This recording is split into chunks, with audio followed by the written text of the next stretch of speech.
Assalamualaikum warahmatullahi wabarakatuh. Perkenalkan, saya Titi Zalma Rifkia dengan NPM 2410631050137 dari kelas 3E, Prodi Pendidikan Matematika. Pada kesempatan kali ini, saya akan memaparkan hasil penelitian saya yang berjudul Cummins Clustering, Analisis Komputer Rumah Tangga menurut Provinsi dan Klasifikasi Daerah di Indonesia pada tahun 2024 dengan dosen pengampu Ibu Dr. Karunia Eka Lestari, MPD. Penelitian ini saya lakukan untuk memenuhi tugas akhir mata kuliah Artificial Intelligence dan Data Analitik. Untuk lebih jelasnya, mari kita simak videonya. Baik, selanjutnya kita masuk ke latar belakang dari penelitian ini. Akses komputer menjadi indikator penting dalam literasi digital, produktivitas, serta kondisi ekonomi sosial masyarakat. Perbedaan karakteristik antara wilayah perkotaan dan pedesaan di Indonesia menyebabkan tingkat kepemilikan komputer ini tidak merata antar provinsi, sehingga hal itu menunjukkan kalau adanya kesenjangan digital. Nah, untuk melihat pola tersebut, kita akan melakukan penelitian dengan menggunakan algoritma Cummins Clustering berdasarkan persentase rumah tangga yang memiliki atau menguasai komputer di setiap provinsi. Nah, melalui pengelompokan atau clustering ini, kita dapat mengetahui provinsi mana saja nih yang memiliki kesenjangan akses teknologi digital yang paling besar, sehingga kesenjangan tersebut nantinya dapat terlihat dengan jelas. Baik, setelah memahami latar belakang masalahnya, sekarang kita masuk ke tujuan penelitian. Penelitian ini memiliki beberapa tujuan utama, yaitu yang pertama, mengelompokkan provinsi di Indonesia berdasarkan persentase rumah tangga yang menggunakan atau menguasai komputer, baik di wilayah perkotaan maupun perdesaan. Tujuan yang kedua ada untuk membandingkan kondisi akses komputer antar provinsi yang memiliki tingkat penggunaan tinggi, sedang, dan rendah. Yang terakhir ada memberikan gambaran bagi pemerintah, khususnya dalam merancang strategi pemerataan akses penggunaan komputer dan teknologi digital di Indonesia. Karena kita sudah mengetahui tujuan penelitian, sekarang kita masuk ke bagian metode penelitian. Pada penelitian ini, saya menggunakan pendekatan kuantitatif, karena data yang digunakan berupa persentase rumah tangga pengguna komputer antar provinsi. Data tersebut kemudian akan dianalisis menggunakan teknik pengelompokan data atau yang biasa disebut clustering.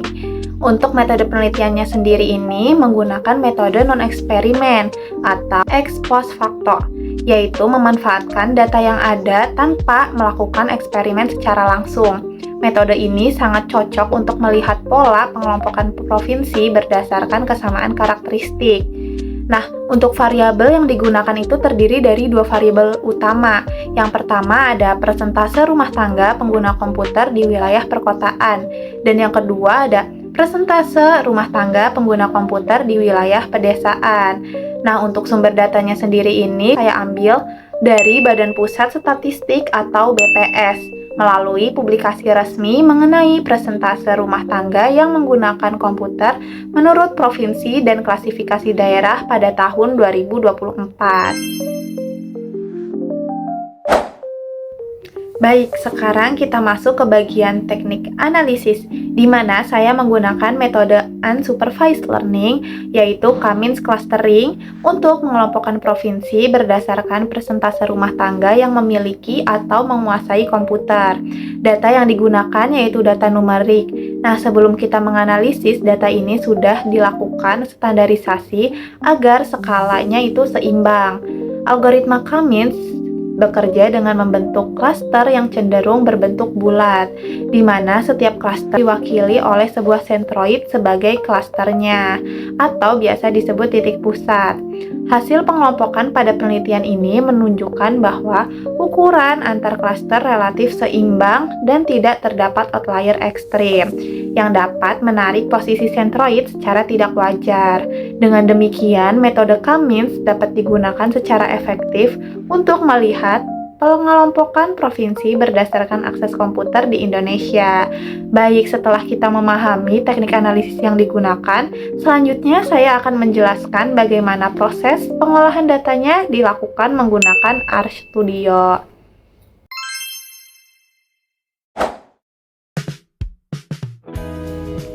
Jadi sekarang kita langsung aja bagaimana cara kita mengolah datanya di RStudio.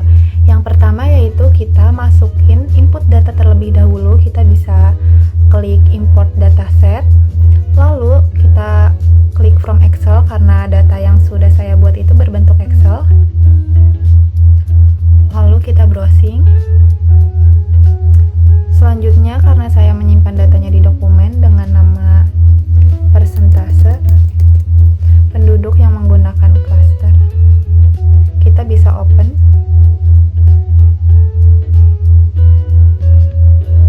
Nah, selanjutnya karena di sini ada dua variabel, saya ingin mengambil dua variabel yaitu perkotaan, kita ganti menjadi data yang numerik.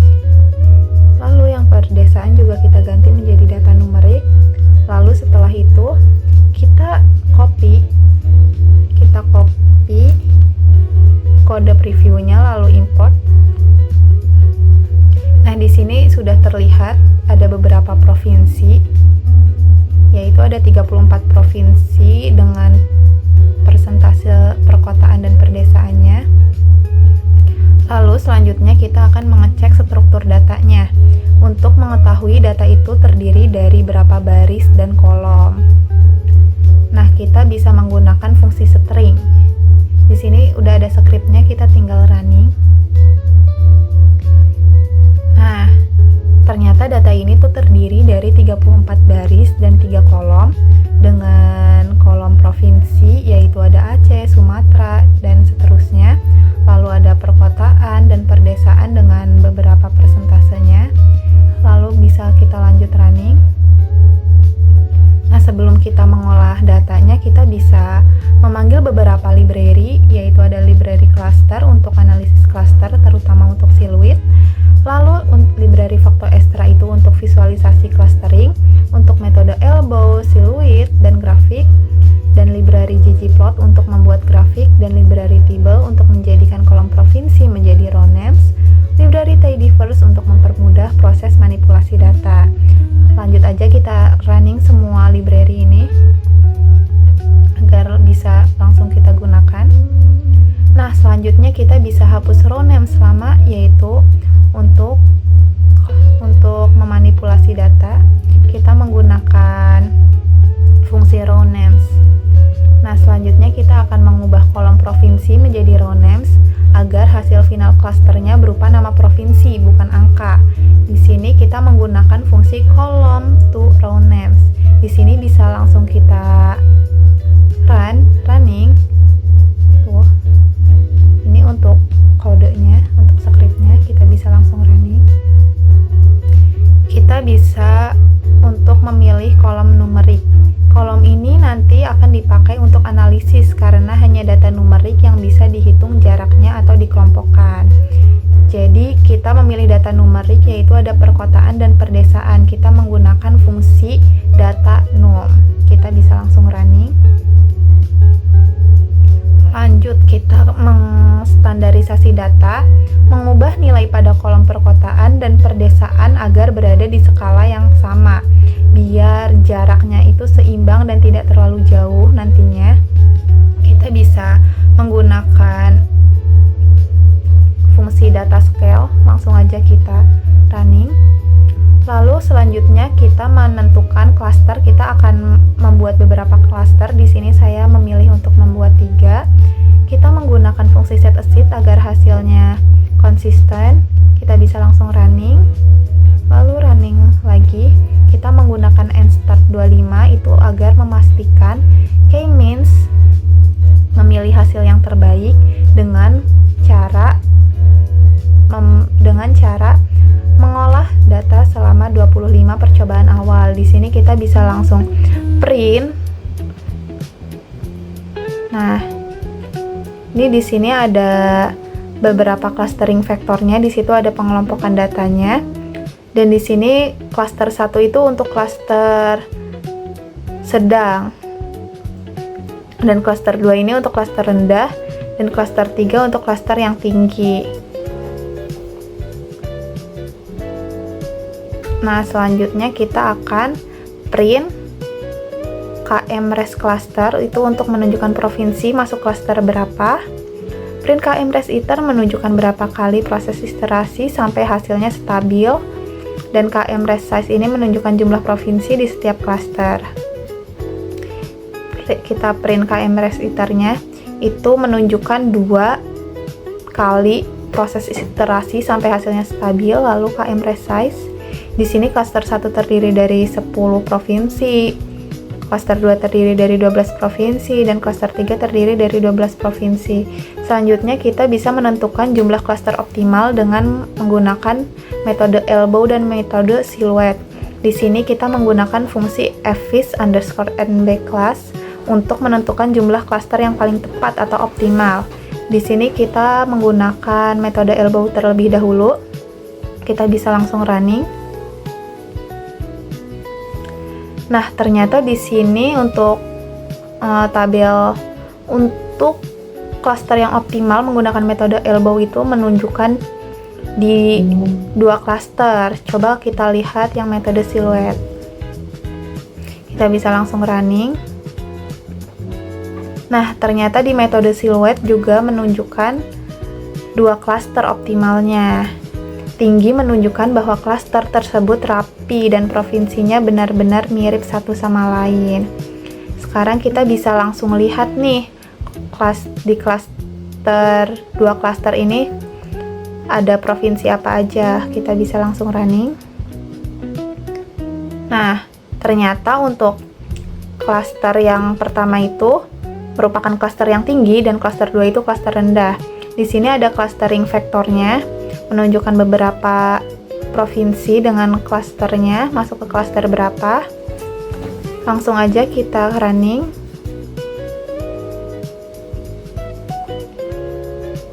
Nah, ini bentuk klaster silhouette plotnya. Nah, ternyata jika kita memakai kelas 2 klaster, ini klaster pertamanya terdiri dari 12 provinsi dan klaster 3-nya terdiri dari 22 provinsi. Sekarang kita coba visualisasi klaster K optimalnya, yaitu menggunakan fungsi data cluster. Lalu kita coba lihat data clusternya.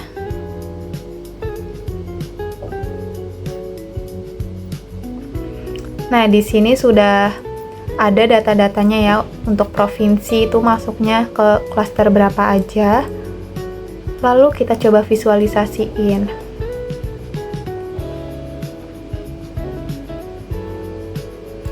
Nah, ternyata kalau di visualisasi ini begini hasilnya. Dan sentroidnya ini di sini. Dan untuk klaster yang kedua sentroidnya di sini. Ini terdiri dari beberapa provinsi. Nah, tapi karena saya ingin menggunakan 3 klaster, jadi kita coba visualisasiin yang 3 klaster. Di sini kita bikin datanya dulu. Lalu kita lihat data untuk 3 klaster tuh mana aja. Nah, sekarang kita lihat di sini sudah ada datanya dan masuk provinsi itu masuk ke klaster berapa.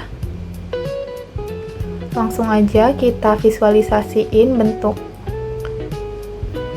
klasternya.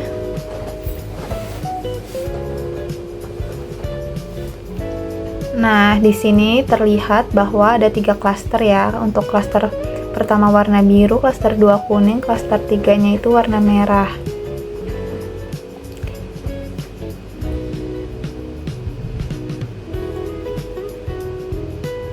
Nah, sekarang kita jelasin untuk geomnya itu kita memakai geom point dan geom text.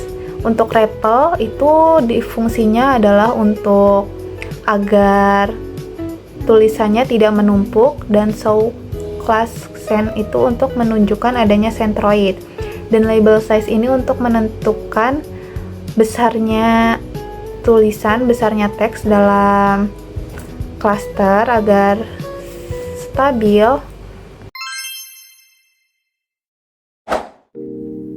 Setelah proses pengolahan data dilakukan menggunakan algoritma K-means seperti yang sudah tadi kita demonstrasikan dalam RStudio, diperoleh hasil analisis sebagai berikut.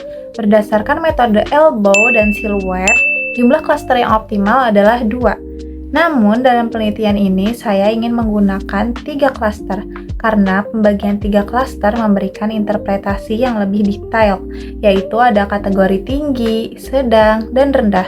Pemilihan 3 klaster tetap valid selama hasilnya masih masuk akal secara statistik dan memberikan interpretatif yang lebih kaya, terutama ketika digunakan untuk kebutuhan analisis, kebijakan, dan visualisasi pemerataan akses komputer.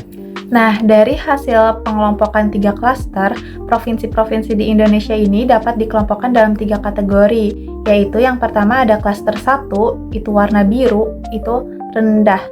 Provinsi dengan tingkat kepemilikan komputer yang rendah, umumnya wilayah perdesaan yang keterbatasan infrastruktur teknologi. Termasuk di dalamnya ada beberapa provinsi, yaitu ada Riau, Jambi, Jawa Barat, Banten, Kalimantan Barat, Kalimantan Tengah, Maluku, Maluku Utara, Papua Barat, dan Papua.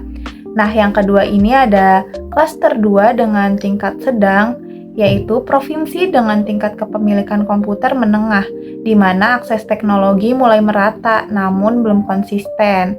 Meliputi beberapa provinsi juga, yaitu ada Aceh, Sumatera Utara, Sumatera Selatan, Lampung, Kepulauan Bangka Belitung, Jawa Tengah, Jawa Timur, NTB, Kalimantan Selatan, Kalimantan Utara, Sulawesi Utara, dan Papua Barat Daya. Nah, yang ketiga ini yang terakhir klaster 3 dengan warna merah, yaitu dengan tingkat kategori tinggi.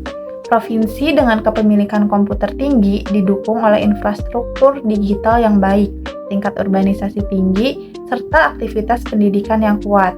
Terdiri dari beberapa provinsi, yaitu diantaranya Sumatera Barat, Bengkulu, Kepulauan Riau, Daerah Istimewa Yogyakarta, Bali, NTT, Kalimantan Timur, Sulawesi Tengah, Sulawesi Selatan, Sulawesi Tenggara, Gorontalo, dan yang terakhir ini ada Sulawesi Barat. Secara keseluruhan, hasil clustering ini menunjukkan adanya perbedaan yang cukup jelas dalam tingkat penguasaan komputer antar provinsi. Pola pengelompokan tersebut memperlihatkan bahwa faktor seperti kualitas infrastruktur digital, tingkat urbanisasi, serta pemerataan akses teknologi di wilayah perkotaan dan perdesaan berperan besar dalam menentukan posisi suatu provinsi di dalam klaster tertentu. Dengan demikian, hasil penelitian ini tidak hanya menggambarkan kondisi aktual kepemilikan komputer di Indonesia, tetapi juga memberikan gambaran yang dapat dijadikan landasan yang merumuskan strategi peningkatan literasi digital dan pemerataan akses teknologi, khususnya bagi daerah-daerah yang masih tertinggal seperti wilayah perdesaan. Setelah kita menganalisis data dan melihat hasil pengelompokan yang terbentuk, sekarang kita dapat masuk ke bagian akhir, yaitu menyimpulkan hasil penelitian. Penelitian ini berhasil mengelompokkan provinsi-provinsi di Indonesia ke dalam 3 kategori, yaitu kategori rendah, sedang, dan tinggi, berdasarkan tingkat kepemilikan dan penguasaan komputer di wilayah perkotaan maupun perdesaan, dengan menggunakan metode K-means. Dengan pemilihan 3 klaster dapat memberikan gambaran yang lebih informatif dan sesuai dengan tujuan penelitian, yaitu mengidentifikasi variasi tingkat penguasaan komputer antar provinsi. Hasil clustering menunjukkan adanya perbedaan yang nyata dalam pemerataan akses teknologi, di mana provinsi dengan infrastruktur digital kuat cenderung berada dalam klaster yang tinggi, sementara daerah dengan keterbatasan akses, terutama di wilayah pedesaan, masuk ke dalam klaster rendah. Dengan demikian, metode K-means dapat memberikan gambaran yang jelas mengenai pola penguasaan komputer di Indonesia dan membantu mengidentifikasi disparitas digital antar wilayah. Selanjutnya, dari hasil analisis clustering yang telah dilakukan, kita juga dapat melihat bagaimana nih implikasi dari penelitian yang sudah kita lakukan terhadap kondisi nyata di lapangan. Hasil analisis menunjukkan bahwa kesenjangan akses komputer di Indonesia masih cukup lebar, terutama antara provinsi dengan urbanisasi tinggi dan wilayah yang memiliki keterbatasan infrastruktur digital. Temuan ini dapat menjadi dasar bagi pemerintah pusat maupun pemerintah daerah dalam menentukan prioritas pembangunan teknologi informasi, khususnya pada provinsi yang masuk ke kategori rendah. Beberapa upaya yang dapat dilakukan antara lain pemerataan infrastruktur TIK di wilayah perdesaan, peningkatan program literasi digital, serta dukungan penyediaan perangkat komputer di sekolah maupun fasilitas umum. Untuk provinsi yang berada pada klaster sedang, diperlukan strategi penguatan akses dan pelatihan TIK dapat bergerak menuju kategori tinggi. Sementara itu, provinsi dalam klaster tinggi dapat dijadikan model praktik terbaik dalam mengembangkan ekosistem digital yang inklusif. Dengan demikian, hasil penelitian ini berpotensi membangun perumusan kebijakan yang lebih tepat sasaran dalam mengurangi kesenjangan digital antar wilayah. Baik, demikian pemaparan saya mengenai hasil poster dan hasil penelitian serta demonstrasi pengolahan data menggunakan RStudio. Melalui analisis Cummins clustering, kita dapat melihat bagaimana pola akses komputer antar provinsi di Indonesia dan bagaimana hasil tersebut dapat mendukung penyusunan kebijakan pemerataan teknologi informasi. Semoga penjelasan ini dapat memberikan gambaran yang jelas mengenai proses penelitian, mulai dari latar belakang, tujuan, metode, hasil, hingga implikasinya. Saya berharap apa yang saya sampaikan dapat bermanfaat dan menjadi inspirasi dalam pengembangan analisis data pada penelitian-penelitian selanjutnya. Terima kasih atas perhatian Bapak, Ibu, serta teman-teman semua. Wassalamualaikum warahmatullahi wabarakatuh. Bye-bye.